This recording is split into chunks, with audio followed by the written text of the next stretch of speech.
I want to follow up on a story that I first told you about a couple of months ago. Um, I told you about a guy. We'll just call him Joe for the sake of ease. Joe's former Army enlisted Army soldier, and like so many Army soldiers over the last several years, Joe went off to Afghanistan a few years back, and Joe unfortunately returned without one of his legs. This is an all too common story. It's tragic that it's happened so many times, and of course, for everybody like Joe, there's untold number of civilians that have lost their lives and lost their limbs and lost their loved ones, and it's absolutely atrocious. And for what purpose? We were told to be afraid of men in caves, and a whole bunch of people died. And I think looking back, it's just it's an incredible tragedy. Joe is just one of the many, many stories from that. But what caught my interest was Joe's particular case. He lost his leg when he stepped on an IED, and in Joe's case, he had his leg amputated, and Joe's amputation was really high up on his leg. And with amputations in medical parlance, they have what they call below knee and above knee amputations, aka above knee amputation. And Joe's AKA was really high up. He only had a few inches left of femur on his leg. His leg bone he hardly had any of it left. And it's a sad statement to make, honestly, that in the United States of America, the land of the free, has the best prosthetic technology in the world. The U.S. has the best artificial limbs in the world. And let that sink in for a minute. Because you think about why. Why does the U.S. have the best prosthetic technology in the world? It's because the government keeps sending people over there to get their legs blown off. And as necessity is the mother of invention, as a result, the U.S. has the best prosthetic technology in the world because they keep getting people's limbs blown off. And that's a sad statement to make about U.S. foreign policy. And Joe is one of those people.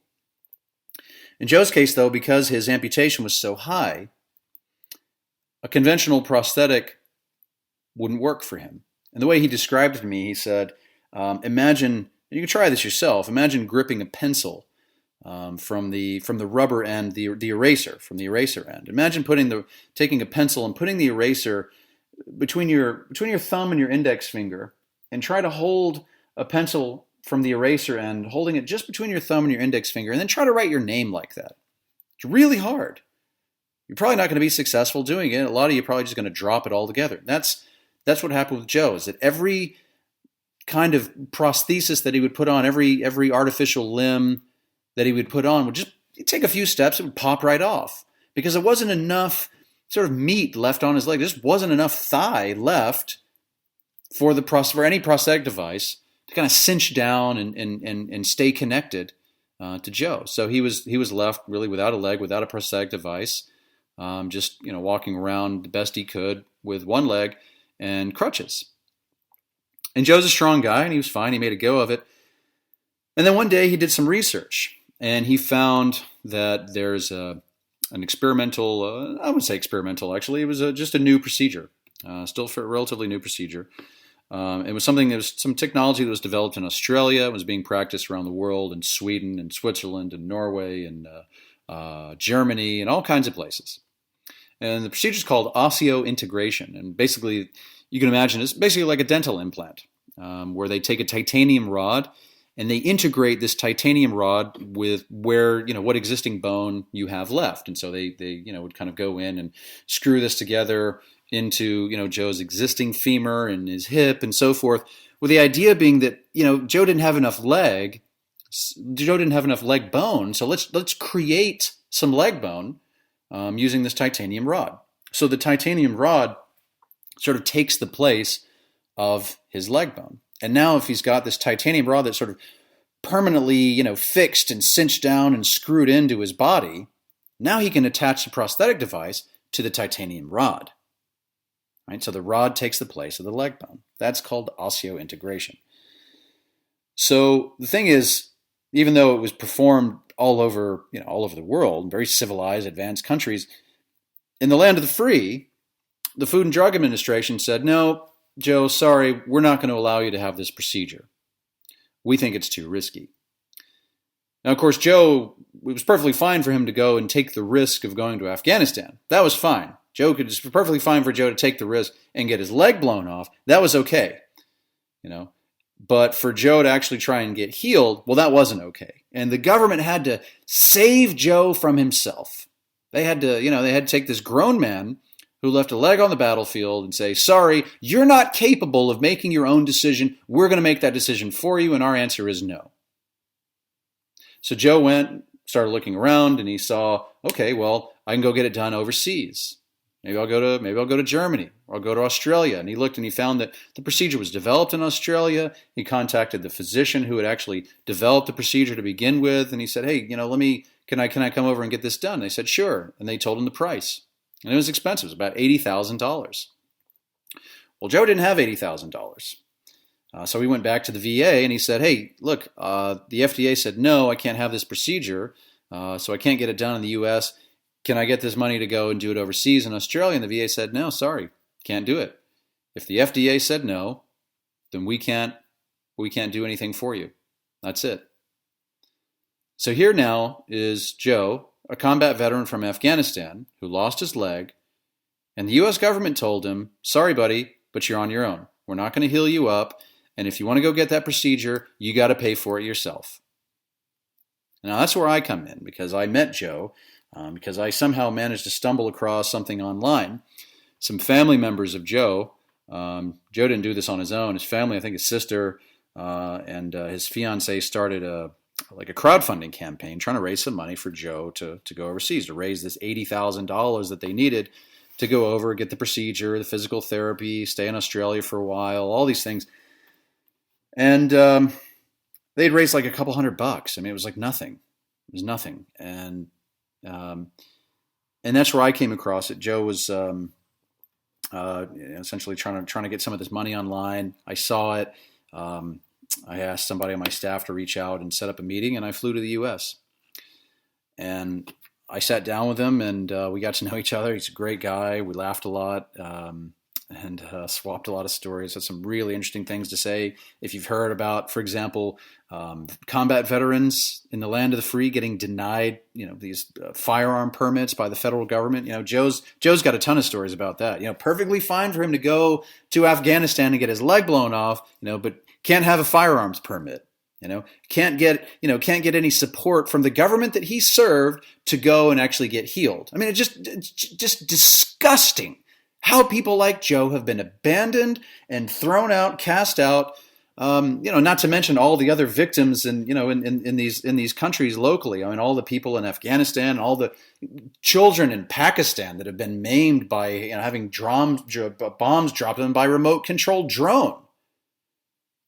And now here's Joe, left to fend for himself. And we sat down, and he's just a great guy. And we talked for a while, and at the end of our conversation, I said, Joe, I'm just going to take care of this for you, man. You don't have to worry about it. And I talked to you a little bit about this. I mentioned this kind of as a passing story a few months ago, kind of probably right after I had met with Joe. I was really excited about it, and I was so happy to be able to do something for somebody. And the reason I'm bringing this up again is because Joe just had the procedure.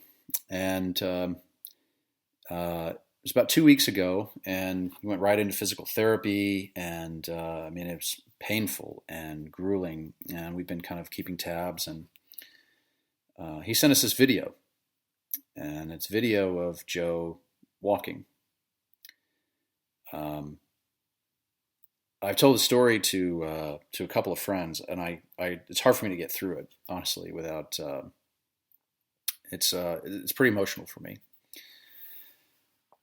because I'm so happy that I was able to do something for Joe. And the reason I was able to do something for Joe is because my tax bill in 2014 was zero. I paid no tax in 2014.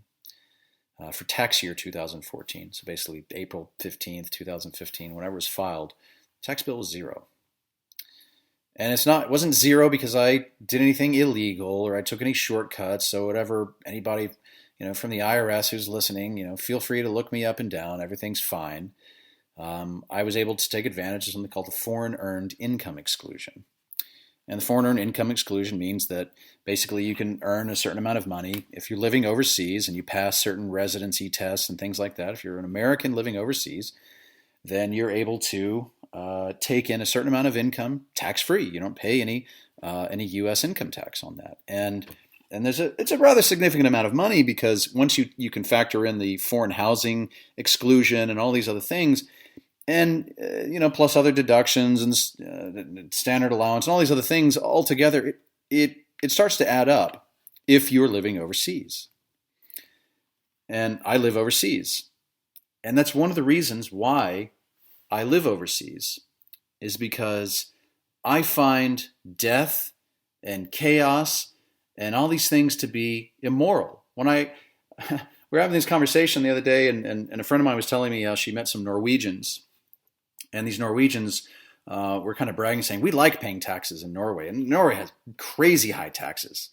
And they said, well, we like paying taxes.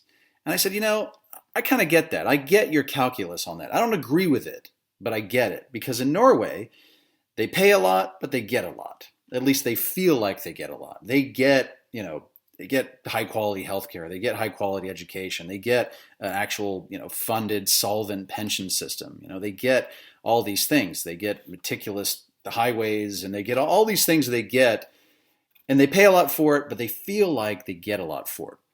Ask yourself this question. What do you get?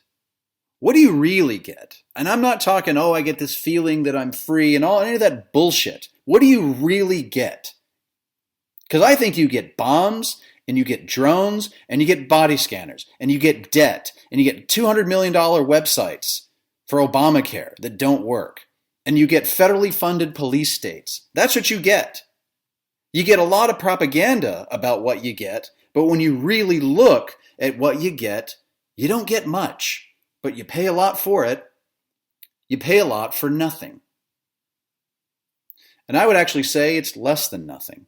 What you get is negative, because your government goes around the world and wages death and destruction on people that you've never met in your entire life and never will. And it goes and it maims people like Joe, and it drops bombs on children's hospitals and places. And it says, oops, well, we didn't mean to do it. And how does that happen? Where do they get the resources to do that? They get it from you. They get it from me. It's tax dollars that fund that. Tax dollars fund destruction. They take all this money that they collect and they go and blow it on senseless programs and wars and all these things. It's destructive. And so what you get for what you pay is actually less than nothing, because it's destructive. It's negative. It has a negative impact on the world. And the reason I live overseas is so that I can take advantage of these legal options to legally reduce the amount that I owe, because I don't believe in this stuff. I don't believe in supporting bombs and wars and debt and body scanners and $100 million, $200 million website. I don't believe in that. And I've taken steps myself to stand up for something and say, here's what I believe in, and I'm actually going to do something about it. I'm not going to fund this destruction anymore. And I took these steps, and my tax bill in 2014 was legitimately zero. And I'm probably opening up myself to an audit, but I don't give a shit. Because anybody can look, and it's completely clean and totally legit. My tax bill was legitimately zero. Now, if I'd been living in California, I would have probably had to pay $70,000, $80,000 in tax overall, with all the stuff, everything all together, not to mention sales tax and all these other things, if I'd been living there. But instead, I was living overseas, and my tax bill to the government of the United States was zero. And because of that, I saved, again, probably $70,000 to $80,000. And it was because of that I was able to pay for Joe. I took the money that would have otherwise gone to sending guys like Joe overseas to get their legs blown off, and instead helping somebody like Joe get a new leg back. And was so happy to be able to do that. people think that, I think so many people are upset about the direction. They get so frustrated. They get so angry when they think about the direction of the country. Again, I mentioned this last time we did a podcast. This is why I think Donald Trump is so popular. I mean, I'm sure he's a nice guy. I've never met him. I'm sure he's very smart about certain things, but I think the reason that he's sort of tapped into the soul of voters is because he represents the exact opposite of the current system. He's certainly as far opposite as Barack Obama as it gets. Just like Obama was the exact opposite of George W. Bush, just like Bush was the exact opposite of Clinton, and Clinton was the exact opposite of Bush 41, and Reagan was the exact opposite of Jimmy Carter, and Jimmy Carter was the exact opposite of Ford and Nixon, and so on and so on and so on. That's the way it always works in the U.S. And that's why I think, honestly, Trump's probably got a pretty good shot. But it doesn't matter. It doesn't matter. It doesn't matter if it's Trump or Bush or Clinton or Bernie Sanders or what's the guy's name? D's Nuts, a 15-year-old kid who's making a joke, and is creating an apparitional political candidate out of thin air, or a potted plant, a monkey. It doesn't matter, because in the land of the free, the government collects less now in tax revenue than they have to spend on their mandatory social programs, interest on the debt, and so forth. You can see these numbers for yourself. They publish these numbers every year. It's like almost $500 billion just in interest on the debt. Just in interest. It's unbelievable. The U.S. government pays more in interest than the size of most economies. That's their interest bill. It says nothing of actually paying down the debt itself, which, by the way, the debt goes up every single year. Then they've got these unfunded pension programs. Their own financial statements. The pension funds create their own financial statements. They release these reports every single year. They're signed by the Treasury Secretary of the United States of America. It's not Simon Black's numbers. Read it for yourself. Look up the Social Security Trust Fund annual report. You'll see for yourself. They tell you very clearly, this baby's going to be insolvent. We don't have enough money. There's a couple of them. There's the Old Age Survivors Insurance Fund. There's the Disability Insurance Trust Fund, which, by the way, is going to be insolvent next year. This isn't like, in 2055 or even 2030 or 2020. Next year, one of the trust funds is going to be insolvent. The Federal Highway Trust Fund is already insolvent. And you know what Congress did to solve that problem? They just decided, we'll just stop reporting about it. They made the problem go away by sweeping it under the rug. That's what your government does with your tax dollars. And that's what you get. Everything is insolvent, and yet they borrow more money, they pay more in interest, and they use it all to drop bombs by remote control and send guys like Joe overseas to get their legs blown off. It's a disgusting system, and it's your money and my money that makes that happen. And that's why I decided I have to do something about this. Now, I can't affect what anybody else does. I'm not I'm not holding elected office. I don't get to be one of these people that lords over the populace and makes decisions about, what people can and cannot put in their own bodies and whether or not you can or cannot go and get your own leg back and how you're allowed to educate your children and so forth. I think it's disgusting that people think that they should be in that position. And I think about what can I do personally, and the best answer is to stop funding it. Stop taking my own sweat and my own labor to fund such a disgusting system, because it's one of the most powerful votes you can make. People are making such a big deal about this presidential election. Again, it doesn't matter. The U.S. is at this point where if you add up interest on the debt and these, the amount of money they have to pay every year to Social Security and Medicare recipients and so forth, just the mandatory stuff, it almost exceeds all the money they collect in tax revenue. And when your fiscal situation is that bad, it doesn't matter who's president of the United States, because all you're doing is changing the players, you're not changing the game. And it's an illusion. It's an illusion of choice. And every 4 years, people allow themselves once again to be misled and deluded into this fantasy that all we got to do is get the right person in office. And if we just get that right person, then everything's going to be okay, and the sun will come out, and the unicorns will start dancing, and everything will be fine. And it's bullshit. Because it doesn't matter.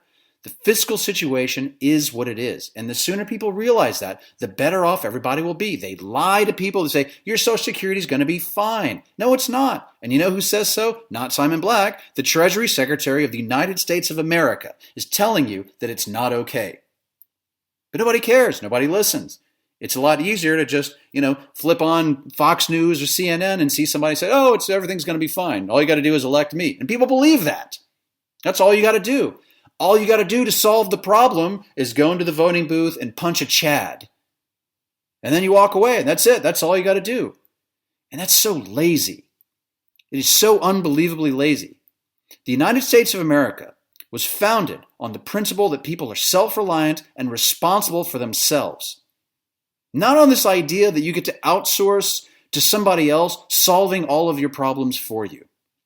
That is not what the country was founded on. The country was founded on taking responsibility and taking action yourself. And it's incredibly lazy thinking to think that all you got to do is turn on the TV, listen to some guys jibber jabber about a bunch of nonsense, tell lies, and then go and punch a Chad in the voting booth, and then you're good to go. That's it. That's all you have to do. And then let somebody else solve your problem for you. That's not what it means to be an American. That's not what the United States of America was founded on. It was founded on personal responsibility, which means that somebody else doesn't solve your problems for you. You solve your problems. You can fix it. You can do something about it. You don't have to wait for Trump or Clinton or Bush or whoever to fix anything because you can't fix it. Nobody can fix it. They can't fix a system that is so far screwed over that they have to borrow money just to pay interest on the money they've already borrowed. That's way past the point of no return. And I squarely tongue-in-cheek said, this is why I think Trump is the best candidate, because this guy knows how to declare bankruptcy. He's done it over and over and over again in his life. Hey, I think that makes him more qualified to be president than anybody else, because at least, he's not going to lose any sleep over it. He'll go and screw all the Chinese bondholders and all the bankers and everybody's holding on to U.S. treasuries. He'll screw them all, and he won't care. He knows how to do it. And I look at that and I go, hey, yeah, that's a guy I can get behind. Of course, I'm very tongue-in-cheek about it because I know ultimately it doesn't matter. What matters is what we do as individuals. The government doesn't have any power to fix this, but you do. I do. And this is what I've done. I've decided I'm not going to support this anymore. This doesn't match with my morals and my beliefs, and I'm going to do something about it. So I've stepped up. I've changed my whole affairs. I planned my life around this. And now I'm in a position where I can save $70,000, $80,000 a year in taxes.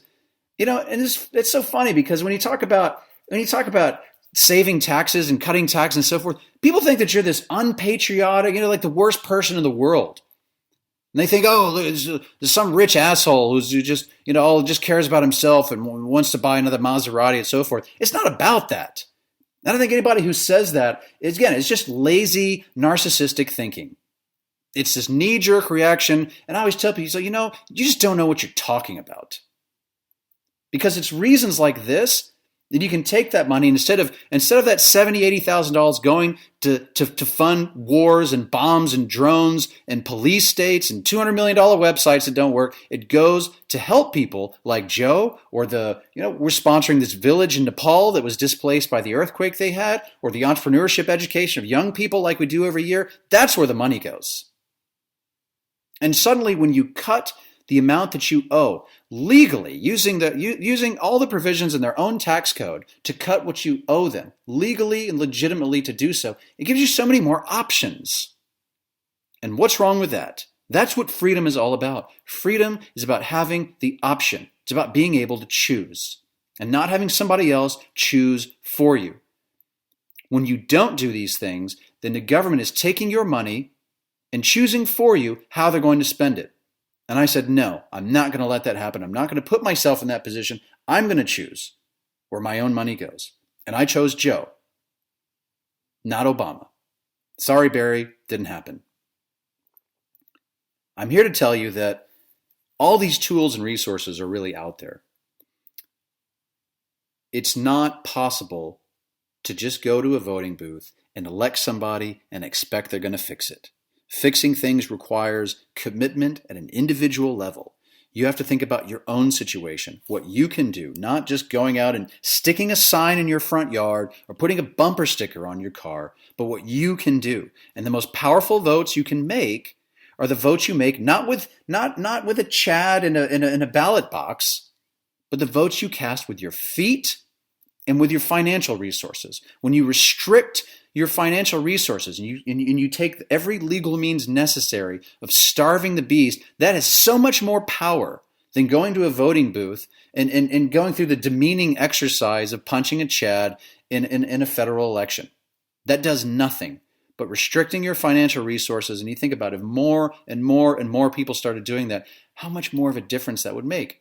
And then you know that you're no longer taking part of that. You're no longer funding this destruction and chaos. It's so much more powerful. And that's what you can do. You can fix this. Fixing it requires a new way of thinking. It requires different tools than just we're told, we go to some civics class in high school, so, oh, well, you have a moral responsibility to go out and vote. I don't think you do. I think you have a moral responsibility to reduce the amount that you're giving to this beast every single year. That's what I think the moral responsibility is. And if you agree with me, then I'm telling you that all the tools are out there.